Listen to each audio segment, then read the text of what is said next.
ಎಲ್ಲರಿಗೂ ನಮಸ್ಕಾರಗಳು. ನಾನು ಮಂಜುನಾಥ್ ಬಂಗಾರ್.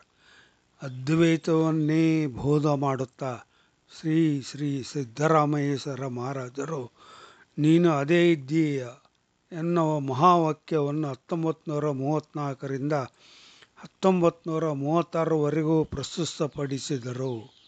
ಇದನ್ನು ತಮ್ಮ ಶಿಷ್ಯರಾದ ಶ್ರೀ ನಿಸರ್ಗದತ್ ಮಹಾರಾಜ ಮತ್ತು ರಣಜಿತ್ ಮಹಾರಾಜರಿಗೆ ಆಶೀರ್ವಾದ ಮಾಡಿ ಅವರನ್ನು ಜಗತ್ ಪ್ರಸಿದ್ಧಿ ಗುರುಗಳಾಗಿ ಮಾಡಿದವರು. ಶ್ರೀ ಸಿದ್ದರಾಮೇಶ್ವರ ಸ್ವಾಮಿಯವರ ಅದ್ವೈತದ ಪ್ರವಚನ 130 ಸಂಪುಟದಲ್ಲಿ ಇವೆ. ಅವುಗಳು ಮರಾಠಿ ಭಾಷೆಯಲ್ಲಿದ್ದು ತದನಂತರ ಇತರ ಭಾಷೆಗಳಿಗೆ ತರ್ಜುಮೆ ಮಾಡಲಾಯಿತು. ಶ್ರೀ ಸಿದ್ದರಾಮೇಶ್ವರ ಪ್ರವಚನಗಳು ಮುಖ್ಯವಾಗಿ ದಾಸಬೋಧ ಮತ್ತು ಯೋಗ ವಸಿಷ್ಠರ ಕೃತಿಗಳಿಂದ ಪ್ರಭಾವಿತವಾಗಿವೆ. ಶ್ರೀ ಸಿದ್ದರಾಮೇಶ್ವರ ಮಹಾರಾಜರಿದ್ದ ಕಾಲ 1888ರಿಂದ 1936ವರೆಗೆ. ಇವರ ಗುರುಗಳು ಬಾಬುಸಾಹೇಬ್ ಮಹಾರಾಜ್ ನವನಾಥ ಸಂಪ್ರದಾಯಕ್ಕೆ ಸೇರಿದವರು. ಇವರು ಪತ್ರಿ ಎಂಬ ಸಣ್ಣ ಹಳ್ಳಿಯಲ್ಲಿ ಸೋಲಾಪುರ ಜಿಲ್ಲೆ, ಮಹಾರಾಷ್ಟ್ರ ಇವರು ಹುಟ್ಟಿದರು. ಇವರು ಮುಂದೆ ಬಾಂಬೆ, ಬಸವನ ಬಾಗೇವಾಡಿ, ಸೋಲಾಪುರ ಕಡೆಗಳಲ್ಲೆಲ್ಲ ತಿರುಗಿ ಪ್ರವಚನಗಳನ್ನು ಹೇಳಿದರು. ಅವರ ಕೆಲವು ಪ್ರವಚನಗಳನ್ನು ಹೇಳಲಿಕ್ಕೆ ಪ್ರಯತ್ನಿಸುತ್ತೇನೆ. ಮನುಷ್ಯ ಎಷ್ಟು ಭ್ರಮೆಗೆ ಒಳಗಾಗಿದ್ದಾನೆಂದರೆ ತನ್ನ ನಿಜ ಸ್ವರೂಪವನ್ನೇ ಮರೆತಿದ್ದಾನೆ. ಒಂದು ಸಲ ಕುಶಲ ಬಡಿಗೆಯವನು ಹುಣಸೆಕಾಯಿ ಆಕಾರವನ್ನು ಕಟ್ಟಿಗೆಯಲ್ಲಿ ಮಾಡಿದನು. ಅದನ್ನು ನೋಡಿದವರ ಬಾಯಲ್ಲಿ ನೀರು ಬರುತ್ತಿತ್ತಂತೆ. ಏಕೆಂದರೆ ಅವರು ಆ ಕಟ್ಟಿಗೆ ಹುಣಸೆಕಾಯಿಯನ್ನು ನಿಜವೆಂದು ಭ್ರಮಿಸಿದರಂತೆ. ಹಾಗೆ ಈ ಜಗತ್ತು ಸುಳ್ಳಾಗಿದೆ, ಭ್ರಮೆಯಿಂದ ನಿಜವಾಗಿ ತೋರುತ್ತದೆ ಎಂದು ನಿನ್ನ ಭ್ರಮೆ ಬಿಟ್ಟು ನಾನು ಈ ದೇಹವಲ್ಲ, ಈ ತೋರುವ ಜಗತ್ತು ನಿಜವಲ್ಲವೆಂದು ತಿಳಿಯುವ ತನಕ ಮುಕ್ತಿ ದೊರೆಯದು. ನಾನು ಎನ್ನುವ ಅಹಂಕಾರ ನಿನ್ನತನವನ್ನೇ, ನಿನ್ನ ಸ್ವರೂಪವನ್ನೇ ಮರೆಸಿಬಿಡುತ್ತದೆ. ನಾನು ಎನ್ನುವ ದೇಹ ಬರುತ್ತದೆ. ಅದಕ್ಕೆ ಮಹಾರಾಜರು ಉದಾಹರಣೆ ಕೊಡುತ್ತಾರೆ. ದಾರ ಹೂವಿಲ್ಲದಿದ್ದರೆ ಹಾರವಾಗುವುದಿಲ್ಲ. ದಾರ ಮತ್ತು ಹೂವು ಇಲ್ಲದಿದ್ದರೆ ಹಾರವಾಗುವುದಿಲ್ಲ. ಹಾರ ತಯಾರಾದ ಮೇಲೆ ಅದಕ್ಕೆ ದಾರ, ಹೂವು ಗಳ ಹೆಸರು ಮರೆತು ಹೋಗುತ್ತದೆ. ಹಾರದಲ್ಲಿರುವ ಹೂವುಗಳು ಬಾಡಿದಾಗ ಹಾರ ಬಾಡಿ ಹೋಯಿತು ಅನ್ನುತ್ತಾರೆ. ದಾರ ಹರಿದರೆ ಆಗ ದಾರ ಹಾಳಾಯಿತು ಅನ್ನುತ್ತಾರೆ. ಈ ಹಾರ ಎನ್ನುವ ಅಹಂ ನಿನ್ನ ಸ್ವರೂಪವನ್ನು ಮರೆಸುತ್ತದೆ. ಕೆಲವು ಹಬ್ಬಗಳಲ್ಲಿ ಒಬ್ಬ ಮನುಷ್ಯನಿಗೆ ಮುಖಕ್ಕೆ ಕಪ್ಪು ಮಸಿ ಬಳಿದು ಚಪ್ಪಲಿ ಹಾರ ಹಾಕಿ ಕತ್ತೆ ಮೇಲೆ ಮೆರವಣಿಗೆ ವಾದ್ಯದೊಂದಿಗೆ ರಸ್ತೆಯಲ್ಲಿ ಅಡ್ಡಾಡಿಸುತ್ತಾರೆ. ಸ್ವಲ್ಪ ಹಣವೂ ಸಂಗ್ರಹವಾಗುತ್ತದೆ. ಜನರೂ ನಮಸ್ಕಾರ ಮಾಡುತ್ತಾರೆ. ಕತ್ತೆ ಮೇಲೆ ಕುಳಿತ ಮನುಷ್ಯನಿಗೆ ಖುಷಿಯೋ ಖುಷಿ. ಏಕೆಂದರೆ ತನ್ನನ್ನು ನೋಡಲು ಎಷ್ಟು ಮಂದಿ ಬಂದಿದ್ದಾರೆ, ಎಷ್ಟು ಹಣ ಸಂಗ್ರಹವಾಗಿದೆ. ಇದೇ ಪರಿಸ್ಥಿತಿ ನಮಗಾಗಿದೆ. ನಮ್ಮ ಶುದ್ಧ ದುಃಖರಹಿತ ಸ್ವರೂಪ ಬಿಟ್ಟು ನಾಶವಾಗುವ ದೇಹ ನಾವೆಂದು ತಿಳಿದು ಖುಷಿ ಪಡ್ತಾ ಇದ್ದೇವೆ. ನಾನು ಎನ್ನುವುದು ನಿನ್ನ ದೇಹದಲ್ಲಿ ಎಲ್ಲಿದೆ? ನಿಜವಾಗಿ ಈ ದೇಹ ಯಾರದು? ಈ ದೇಹ ಪಂಚಭೂತಗಳದ್ದು. ಸತ್ತ ಮೇಲೆ ಪಂಚಭೂತಗಳು ತಮ್ಮ ಪಾಲನ್ನು ತೆಗೆದುಕೊಂಡು ಹೋಗುತ್ತವೆ. ಇದು ನನ್ನದು ಎಂದಾಗ ದುಃಖವಾಗುತ್ತದೆ. ಅದು ನಿನ್ನ ಹಳೆಯ ಚಪ್ಪಲಿಯಾಗಲಿ ಅಥವಾ ನಿನ್ನವರೇ ಆಗಲಿ. ಹಾಗೆ ನೋಡಿದರೆ ನಾವು ದಿನಾಲೂ ಸಾಯುತ್ತೇವೆ. ನಿದ್ರೆಯಲ್ಲೇ ಆಯುಷ್ಯ ಮುಗಿದಾಗ, ಪ್ರಳಯವಾದಾಗ, ಲಯವಾದಾಗ ಮತ್ತು ನನ್ನ ಸ್ವರೂಪದಲ್ಲಿ ಇದ್ದಾಗ ಈ ದೇಹ ಸತ್ತಂತೆ. ಮಹಾರಾಜರು ಭ್ರಾಂತಿಯ ಇನ್ನೊಂದು ಉದಾಹರಣೆ ಹೇಳುತ್ತಾರೆ. ಒಂದು ತದ್ರೂಪ ರಬ್ಬರಿನ ಹಾವನ್ನು ಮನುಷ್ಯನ ಹತ್ತಿರ ಹಾಕಿದಾಗ ಅವನು ತುಂಬ ಭಯಪಡುತ್ತಾನೆ. ಅವನ ಭಯ ಅಷ್ಟು ಬೇಗ ಹೋಗುವುದಿಲ್ಲ. ಆ ಹಾವನ್ನು ಒಂದು ಬುಟ್ಟಿಯಲ್ಲಿ ಹಾಕಿ ಮುಚ್ಚಿದಾಗ ಮಾತ್ರ ಅವನ ಭಯ ಹೋಗುತ್ತದೆ. ಅಥವಾ ಅವನು ಕಣ್ಣು ಮುಚ್ಚಿದಾಗ ಭಯ ಹೋಗುತ್ತದೆ. ಆದರೆ ಅವನು ಕಣ್ಣು ತೆಗೆದ ಮತ್ತೆ ಹಾವು ನೋಡಿದಾಗ ಭಯವಾಗುತ್ತದೆ. ಆ ಮನುಷ್ಯನಿಗೆ ಮತ್ತು ಬರುವ ಗುಳಿಗೆ ಕೊಟ್ಟಾಗ ಭಯ ಹೋಗಬಹುದು. ನಿಶೆ ಇಳಿದ ಮೇಲೆ ಮತ್ತೆ ಹಾವಿನ ಭಯ ಬರುತ್ತದೆ. ಇದಕ್ಕೆ ಪರಿಹಾರ ಹಾವು ನಿಜವೋ ರಬ್ಬರದು ಅಂತ ತಿಳಿದುಕೊಳ್ಳುವುದು, ಜ್ಞಾನ ಹೊಂದುವುದು, ಭೂಮಿ ಬಿಡುವುದು, ನಾನು ದೇಹ ಎನ್ನುವ ಭ್ರಮೆ. ಇದರ ಜ್ಞಾನ ಬರುವುದು ಹೇಗೆ? ನನಗೆ 3 ದೇಹಗಳಿವೆ: ಸ್ಥೂಲ, ಸೂಕ್ಷ್ಮ, ಕಾರಣ ಶರೀರ, ಸೂಕ್ಷ್ಮ ಶರೀರ. ಈ ದೇಹ 5 ಕರ್ಮೇಂದ್ರಿಯಗಳು: ಕೈ, ಕಾಲು, ಬಾಯಿ, ಜನನೇಂದ್ರಿಯಗಳು ಮತ್ತು ಗುದದ್ವಾರ. ಮತ್ತು 5 ಜ್ಞಾನೇಂದ್ರಿಯಗಳು ಯಾವಂದರೆ ಕಣ್ಣು, ಕಿವಿ, ಮೂಗು, ನಾಲಿಗೆ, ಚರ್ಮ. ಇವು 5 ಪ್ರಾಣಗಳು. ವ್ಯಾನ, ಸಮಾನ, ಉದಾನ, ಅಪಾನ ಪ್ರಾಣ. ಇವು 5 ಪ್ರಾಣವಾಯುಗಳು. ಮತ್ತು ಮನಸ್ಸು, ಬುದ್ಧಿ. ಹೀಗೆ 17 ತತ್ವಗಳ ಒಕ್ಕೂಟ ಏನು ಅರ್ಪಣೆ ಮಾಡುವುದೋ ಅದನ್ನೇ ಈ ಸ್ಥೂಲ ಶರೀರ ಆಚರಣೆಗೆ ತರುತ್ತದೆ. ಇಲ್ಲಿ ಸಹ ನಾನು ಅಹಂ ಕೆಲಸ ಮಾಡುತ್ತದೆ, ಆದರೆ ಅದು ಕಾಣಿಸುವುದಿಲ್ಲ. ನನ್ನ ಮನಸ್ಸು, ನನ್ನ ಬುದ್ಧಿ ಎನ್ನುವುದು ಇದ್ದೇ ಇರುತ್ತದೆ. ಸೂಕ್ಷ್ಮ ಶರೀರ ಒಂದು ರೇಷ್ಮೆ ಹೊದಿಕೆ ಇದ್ದಂತೆ. ಸ್ಥೂಲ ದೇಹದಿಂದ ಬಿಡಿಸುವುದು ಕಷ್ಟ, ಆದರೂ ಪ್ರಯತ್ನ ಬೇಕು. ಆ ರೇಷ್ಮೆ ಬಟ್ಟೆಯನ್ನು ಬಿಡಿಸಿ ಅದನ್ನು ಜ್ಞಾನದ ಬೆಳಕಿನಲ್ಲಿ ನೋಡಿದಾಗ ಅದು ಸುಟ್ಟು ಹೋಗುತ್ತದೆ. ಒಂದು ಸಲ ಬ್ರಹ್ಮನ ಸ್ಥಿತಿ ಬಂದಾಗ ಈ ದೇಹದ ಚಿಂತೆ ಏಕೆ? ಒಂದು ಸಲ ಸಂತ ಕಬೀರ್ ದಾಸರಿಗೆ ನಾಯಿ ಕಚ್ಚಿತು. ಅವರು ಅನ್ನುತ್ತಾರೆ, ದೇಹದ ಕಾಲಿನ ಮಾಂಸಕ್ಕೆ ಗೊತ್ತೋ ಅಥವಾ ನಾಯಿಗೆ ಗೊತ್ತೋ? ಅಂದರೆ ಅವರು ದೇಹದ ಭಾವನೆ ಇರಲಿಲ್ಲ.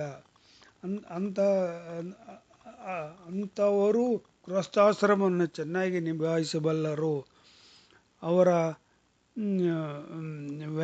ಅವರಿಗೆ ವ್ಯಾಮೋಹ ಇರುವುದಿಲ್ಲ.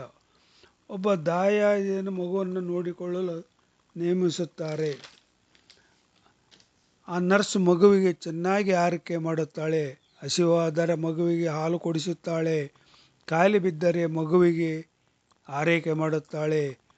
ಯಜಮಾನ ಆ ನರ್ಸನನ್ನು ಕೆಲಸದಿಂದ ತೆಗೆದುಹಾಕಿದರೆ ಆಕೆ ಯಾವ ಭಾವವಿಲ್ಲದೆ ಮನೆ ಬಿಟ್ಟು ಹೋಗುತ್ತಾಳೆ.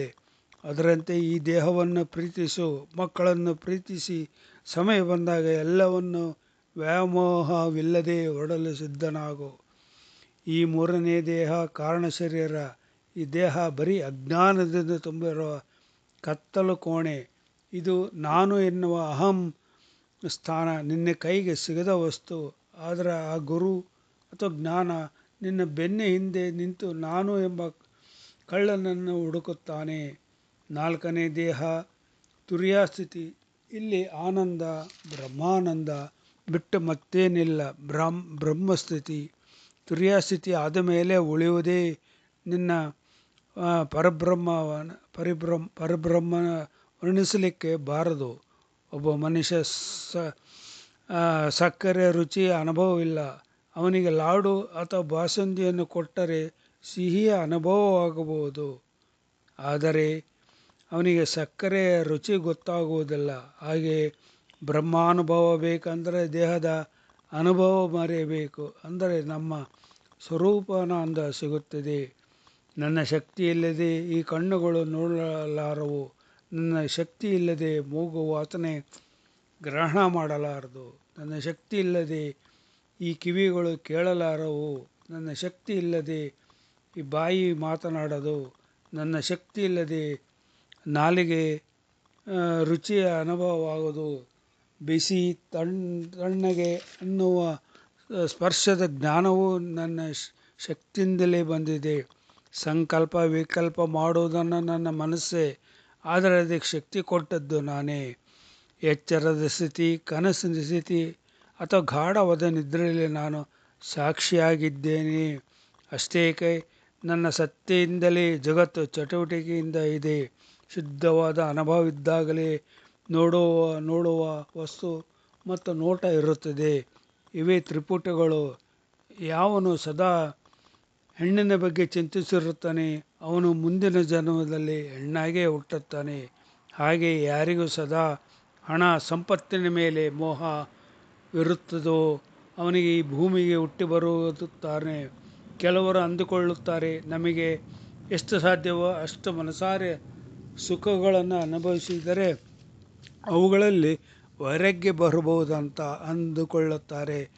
ಇದು ತಪ್ಪು ತಿಳುವಳಿಕೆ. ಆ ವ್ಯಾಮೋಹಗಳು ಕಡಿಮೆ ಆಗುವುದಿರಲಿ, ಹೆಚ್ಚಾಗುತ್ತವೆ. ನಿರ್ಗುಣ ಬ್ರಹ್ಮನನ್ನು ಆರಾಧಿಸಿದರೆ, ದಾನಗಳು ಮಾಡಿದರೆ ನಿನಗೆ ಸಹ ಗುಣವಿಲ್ಲದ ಸ್ಥಿತಿ ಬರುತ್ತದೆ. ಆತ್ಮನು ಪರಿಶುದ್ಧನು, ಅವನಿಗೆ ಯಾವ ಗುಣಗಳಿಲ್ಲ. ಗುಣಗಳಾದ ತಮಸ್ಸು, ರಜಸ್ಸು ಮತ್ತು ರಾಜಸಿಕ ಗುಣಗಳನ್ನು ಅಪ್ಪಿಕೊಂಡಿದ್ದರಿಂದಲೇ ಆತ್ಮನಿಗೆ ಸುಗುಣವಾಗಿದ್ದುದು. ಹುಟ್ಟಿದ ಮಕ್ಕಳಿಗೆ ಹೆಸರಿಡುತ್ತೇವೆ, ಮಗು ಏನು ಕೇಳಿಲ್ಲ. ಆದರೆ ತಂದೆ ತಾಯಂದಿರು ತಮ್ಮ ಕಲ್ಪನೆಯಲ್ಲಿ ಒಂದು ಹೆಸರನ್ನು ಇಡುತ್ತಾರೆ. ಹಾಗೆ ನೋಡಿದರೆ ಇದಕ್ಕೆ ದೇಹ ಎನ್ನುವುದು ಒಂದು ಹೆಸರು. ಇದು ಪಂಚಭೂತಗಳ ಸಂಯೋಗ ಸಂಗಮ. ಜಗತ್ ಕೇವಲ ಕಲ್ಪನೆ ಮತ್ತು ಭ್ರಾಂತಿಯಿಂದ ಕೂಡಿದೆ. ಒಂದು ಮದುವೆ ನಡೆಯುತ್ತಿತ್ತು. ಉದಾಹರಣೆ ಕೊಡ್ತಾರೆ. ಮದುವೆ ಮಂಟಪದಲ್ಲಿ ಒಂದು ಕೋಳಿ ಅಲ್ಲಿ ಬಿದ್ದಿದ್ದ ಅಕ್ಕಿ ಕಾಳುಗಳನ್ನು ಆರಿಸಿ ತಿನ್ನುತ್ತಿತ್ತು. ಬಂದು ಹೋಗುವವರಿಗೆ ತುಂಬ ಅಡಚಣೆಯಾಗುತ್ತಿತ್ತು. ವರನ ತಂದೆ ಆ ಕೋಳಿಯನ್ನು ಒಂದು ಬಿದಿರಿನ ಬುಟ್ಟಿಯಲ್ಲಿ ಬಂಧಿಸಿ ಒಂದು ಮೂಲೆಯಲ್ಲಿಟ್ಟನಂತೆ. ಮದುವೆ ಸಾಂಗವಾಗಿ ಮುಗಿಯಿತು. ಮುಂದೆ ಹಲವಾರು ವರ್ಷಗಳಾದ ಬಳಿಕ ಮೊಮ್ಮಗನ ಮದುವೆ ಏರ್ಪಾಡಾಯಿತು. ಯಜಮಾನ ದೇಹ ಬಿಟ್ಟಿದ್ದ. ಮಗ ತನ್ನ ಮಗನ ಮದುವೆ ಪ್ರಕ್ರಿಯೆ ಪ್ರಾರಂಭಿಸಿದ. ಆಗ ಮಗ ತನ್ನ ಮದುವೆಯಲ್ಲಿ ಅಪ್ಪನು ಒಂದು ಕೋಳಿಯನ್ನು ಬಿದಿರಿನ ಬುಟ್ಟಿಯಲ್ಲಿ ಹಾಕಿದ್ದನ್ನು ನೆನಪಿಸಿಕೊಂಡ. ಇದು ತಮ್ಮ ಕುಟುಂಬದ ಸಂಪ್ರದಾಯವಿರಬಹುದು ಎಂದು ನಂಬಿ ತಾನು ಒಂದು ಕೋಳಿಯನ್ನು ಬಿದಿರಿನ ಬುಟ್ಟಿಯಲ್ಲಿ ಬಂಧಿಸಿ ತನ್ನ ಮಗನ ಮದುವೆ ಮಾಡಿದನು. ಇದೇ ಭ್ರಾಂತಿ. ಇನ್ನೊಂದು ಉದಾಹರಣೆ. ಒಬ್ಬ ರೈತ ಬಿತ್ತನೆಯ ಬೀಜಗಳನ್ನು ತೆಗೆದುಕೊಂಡು ತನ್ನ ಹೊಲಕ್ಕೆ ಮನೆಯಿಂದ ಹೊರಟ. ಅದೇ ಸಮಯಕ್ಕೆ ಅವನ ಎದುರಿಗೆ ಒಬ್ಬ ವಿಧವೆ ಬಂದಳು. ಆ ರೈತ ತುಂಬ ಬೇಜಾರಾಗಿ ನಿಂತುಬಿಟ್ಟ. ಅವನಿಗೆ ಆಕಾಶವೇ ಬಿದ್ದಂತಾಗಿತ್ತು. ಅದೇ ಸಮಯಕ್ಕೆ ಅವನ ಗುರುಗಳಾದ ಭಾವು ಸಾಬ್ ಮಹಾರಾಜರು ಬಂದರು. ಶಿಷ್ಯನನ್ನು ಪ್ರಶ್ನಿಸಿದರು, ಏಕೆ ಗರ್ಭಡಿದವನಂತೆ ನಿಂತಿರುವೆ? ಏನು ಆತಂಕ ಎಂದು ಕೇಳಿದರು. ಅದಕ್ಕೆ ರೈತ ಹೇಳುತ್ತಾನೆ, ನಾನು ಹೊಲಕ್ಕೆ ಬಿತ್ತನೆಗಾಗಿ ಮುಹೂರ್ತ ನೋಡಿ ಹೊರಟಿದ್ದೆ. ಆದರೆ ವಿಧಿವೆ ಎದುರಿಗೆ ಬಂದಳು. ಇದು ಅಪಶಕನವಲ್ಲವೇ ಅಂತ ಅವನು ಅಂದನು. ಅದಕ್ಕೆ ಶ್ರೀ ಭಾವಸಾಹೇಬ್ ಮಹಾರಾಜರು ಅನ್ನುತ್ತಾರೆ, ನೀನು ಒಬ್ಬ ಮೂರ್ಖ. ವಿಧಿವೆ ಎದುರಿಗೆ ಬಂದರೆ ಶುಭ ಸೂಚನೆ. ಧೈರ್ಯದಿಂದ ಬೀಜಗಳನ್ನು ಬಿತ್ತು. ನಿನ್ನ ಬೆಳೆಯ ತೆನೆಗಳು ತಲೆಗಿಂತಲೂ ದೊಡ್ಡದಾಗಿರುತ್ತವೆ ಎಂದರು. ಗುರುಗಳ ಮೇಲೆ ನಂಬಿಕೆ ಇದ್ದಿದ್ದರಿಂದ ಆ ರೈತನು ಬೀಜಗಳನ್ನು ಬಿತ್ತಿದನು. ಕೆಲವು ದಿವಸಗಳಾದ ಮೇಲೆ ಶ್ರೀ ಬಾಬು ಸಾಹೇಬ್ ಮಹಾರಾಜರು ಆ ರೈತನನ್ನು ಅಕಸ್ಮಾತ್ತಾಗಿ ಕಂಡರು. ಗುರುಗಳು ಆ ರೈತನ ಬೆಳೆ ಹೇಗಿದೆ ಅಂತ ಕೇಳಿದರು. ಅದಕ್ಕೆ ರೈತನು ಅನ್ನುತ್ತಾನೆ, ಬೆಳೆಯೇನೋ ಚೆನ್ನಾಗಿದೆ ಬಂದಿದೆ, ಆದರೆ ಆ ತೆನೆ ಮಾತ್ರ ಆ ವಿಧಿವೆ ತಲೆಯಂತೆ ಚಿಕ್ಕದಾಗಿ ಬಂದಿದೆ ಅಂತ ಅಂದನಂತೆ. ಅಂದರೆ ಎಷ್ಟು ಭ್ರಮೆ. ಹಗ್ಗದಲ್ಲಿ ಇಲ್ಲದಿರುವ ಹಾವಿನ ಭ್ರಾಂತಿ ಹೋಗುವುದಿಲ್ಲೋ, ಎಲ್ಲಿವರೆಗೆ ಹೋಗುವುದಿಲ್ಲವೋ ಅಲ್ಲಿವರೆಗೆ ಜಗತ್ತು. ಇಲ್ಲದಿರುವ ಜಗತ್ತು ನಮಗೆ ಭ್ರಾಂತಿ ಹೋಗೋದಿಲ್ಲ. ಇದಕ್ಕೆ ಪರಿಹಾರ ಜ್ಞಾನ ಮಾತ್ರ. ಆ ಸಿದ್ಧಾರೂಢರು ಶ್ರೀ ಸಿದ್ದರಾಮೇಶ್ವರ ಮಹಾರಾಜರು ಎಲ್ಲರಿಗೂ ಆ ಜ್ಞಾನದ ಮಾರ್ಗವನ್ನು ತೋರಿಸಿ ಆಶೀರ್ವಾದ ಮಾಡಲಿ. ನಮಸ್ಕಾರಗಳು.